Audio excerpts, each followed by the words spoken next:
یہ تحفے وہ مجھے بھیجیں گے، میں ان کو یاد رہوں گا، وہ مجھے یاد رہیں گے۔ اب وہ تحفے نیچے آ گئے، اب تحفوں کو اوپر بھیجنے کے لیے وہ ٹیلی فون چاہیے۔ اللہ، اگر آپ کے اندر وہ نیوری ٹیلی فون نہیں ہے تو آپ کے تحفے یہی ہیں، اوپر نہیں جا رہے ہیں۔ اس کو نماز صورت بولتے ہیں۔ صورت کا مطلب ہے کہ جس طرح تمہارا عکس ہے، اب عکس تمہارے فوٹو سے کیا حاصل ہوگا؟ یہ نماز صورت ہے۔ لیکن جس کے اندر وہ نوری ٹیلی فون لگ گیا، اس ٹیلی فون کے ذریعے اس کی نماز عرش مولا میں جاتی ہے، اس کو بولتے ہیں نماز مومن کا معراج ہے۔ یہ صرف مومن کا معراج ہے۔ اگر مومن کا معراج ہے ولی تو اسے اگلی چیز ہے نا۔ مومن کی آواز عرش مولا میں پہنچتی ہے تو ولی ان روحوں کے ذریعے بذات خود وہاں پہنچ جاتا ہے۔ اللہ، جب تمہارے اندر اللہ اللہ شروع ہو جائے گی تو تمہارے اندر اور بھی مخلوقیں ہیں، روحیں ہیں، جس طرح جن اور فرشتے ہیں اس طرح وہ روحیں ہیں تمہارے اندر، 7 روحیں ہیں۔ باقاعدہ حدیثی میں ان کے نام ہیں، قلب، روح، سری، خفی، اخفا، انا، نفس۔ 9 ان کے خلیفے ہیں، باڈی گارڈ۔ 16 چیزیں تمہارے اندر ہیں۔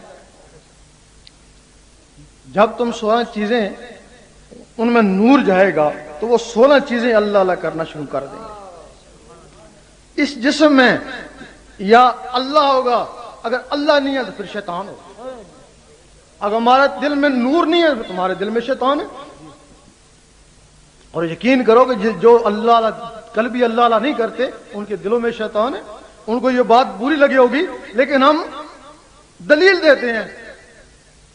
جب وہ نماز پڑھتے ہیں وہ سوچنا نہیں چاہتے، ان کو ایسے ایسے وسوسے آتے ہیں جو وہ سوچنے نہیں چاہتے۔ اس کا مطلب ہے کہ وہ نہیں سوچنا چاہتے لیکن ان کے دل میں وسوسے آتے ہیں، پھر وہ شیطان ہی ڈالتا ہے نا، ان کی نماز خراب کرنے آتا ہے نا، تو شیطان ہے نا۔ اب دوسرا اس کا ثبوت ہے، آپ ذکر کے حلقے میں بیٹھ جائیں، وسوسہ نہیں آئے گا۔ آپ اللہ میں لگ جائیں، آپ کو وسوسہ نہیں آئے گا، الٹی مستی آئے گی۔ تو کیا وجہ ہے؟ مستی کیوں آئے گی؟ کیونکہ جس طرح کوا تیر سے بھاگتا ہے اس طرح شیطان اللہ سے بھاگتا ہے۔ جب اللہ سے شیطان بھاگتا ہے، لیکن جب تم اللہ کا ذکر چھوڑو گے تو پھر واپس آ جائے گا نا۔ اگر تمہارے اندر ہی ہلکا بن جائے تو وہ جو تمہارے اندر کی مخلوقی اللہ اللہ کرنا شروع کر دے تو پھر یہی مسجد، تو یہی کعبہ، یہی گلے گلزار۔ میرا شاہی، میرا شاہی، دین نبی کا سچا دائی، ارے ان سے ہم نے نعمت پائی۔ اب تمہاری نماز اس مسجد میں ہے، تمہاری نماز خانے کعبے میں ہوگی، لیکن ان کے خانے کعبے کوئی اور ہیں۔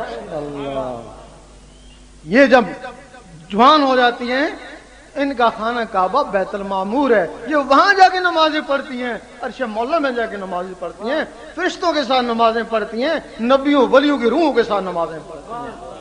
اور یہ اس وقت تک سر نہیں اٹھاتی جب تک اللہ جواب نہ دے لبیک یا عبدی، اس وقت تک سر ہی نہیں اٹھاتی ہیں۔ پھر یہی چیزیں ہیں کہ تمہارے اندر ہیں، یہی چیزیں ہیں نور سے بالکل نوری ہو جاتی ہیں۔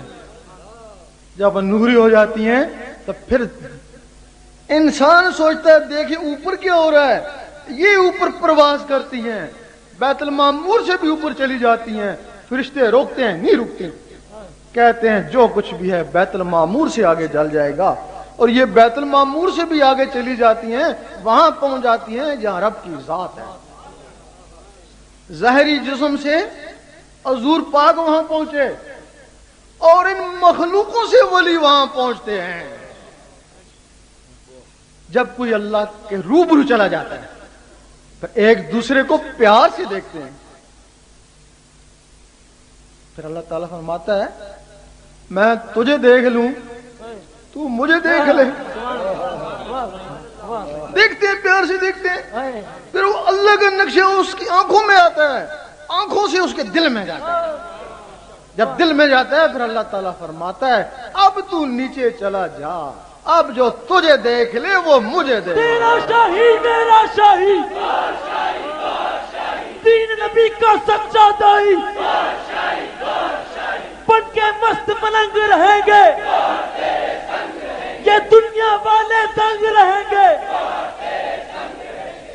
انسان یہاں تک پہنچ سکتا ہے، اور انسان پہنچے ہیں، 7 سیارے ہیں، 7 جہان ہیں، ہر جہان سے ایک ایک مخلوق پکڑ کے اللہ تعالیٰ نے ان کے جسموں میں ڈال دی اور 7 ہی جنتیں بنائیں۔ پتہ نہیں اس کو کس جہان کی سیر کرنے کا شوق ہو۔ اگر اس کو ملکوت کا شوق ہوا تو قلب کو طاقتور بنا لے گا، اگر جبروت میں جانے کا شوق ہوا تو روح کو طاقتور بنا لے گا، اگر اس کو شوق ہوا کہ میں اللہ کو دیکھوں تو لطیفہ اللہ کو طاقتور بنا لے گا۔ اس کے بعد اللہ تعالیٰ نے 7 جنتیں بنائیں، وہ ایک ہی جنت کافی دی نا، تو 7 جنتیں کیوں بنائیں؟ تو پھر اگر ایک ہی جنت 7 جنتوں میں ایک لوگ ہی چلے جائیں، نہیں، اس نے پھر 7 مخلوقیں بنائے۔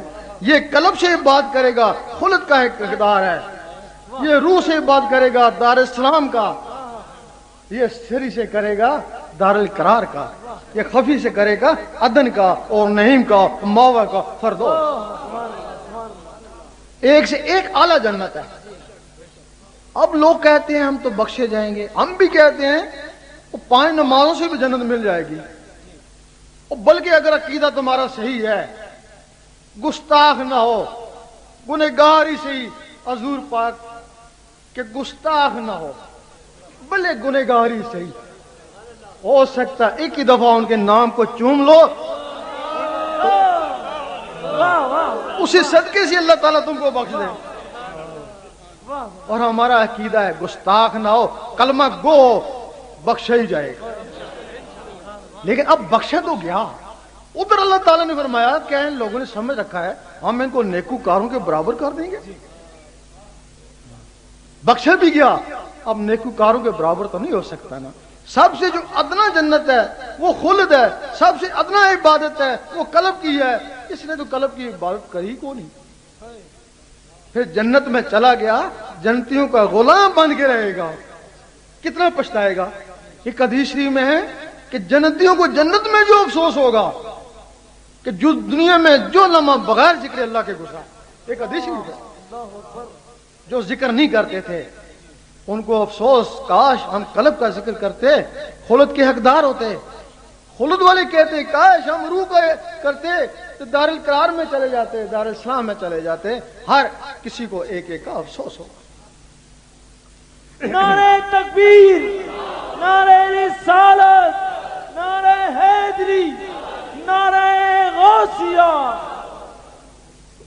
اب جو بات دل میں ہو، جو زبان میں ہو، وہ دل میں ہو، اس کو آپ سچا کہیں گے نا۔ دنیاوی لحاظ سے بھی اگر آپ کی زبان میں کچھ اور ہے، دل میں کچھ اور ہے، آپ منافق ہیں نا۔ دنیاوی حساب سے بھی اگر دنیاوی حساب سے آپ منافق ہیں تو اللہ کے معاملے میں اگر آپ زبان میں اور رکھیں تو دل میں اور رکھیں تو آپ بہت بڑے منافق ہیں۔ کیوں جی؟ جب آپ نماز پڑھتے ہیں، اس کی نماز پڑھتے ہیں، زبان سے کہتے ہیں کہہ دے اللہ ہے، کہ دل کہتا ہے کارج آٹا ہی کو نہیں، اوپر زبان سے کہتے ہیں اللہ عصمت، اللہ بے نیاز ہے، دل میں کہتے ہیں بیوی بیمار ہے، دل کہتا ہے ڈیوٹی سے لیٹ ہو گئے، چلو۔ زبان میں اور دل میں اور، یہ منافقت ہے۔ ایسی نماز کبھی قبول نہیں ہوتی، بھلے سنی ہوں یا شیعہ ہوں یا وہابی ہوں۔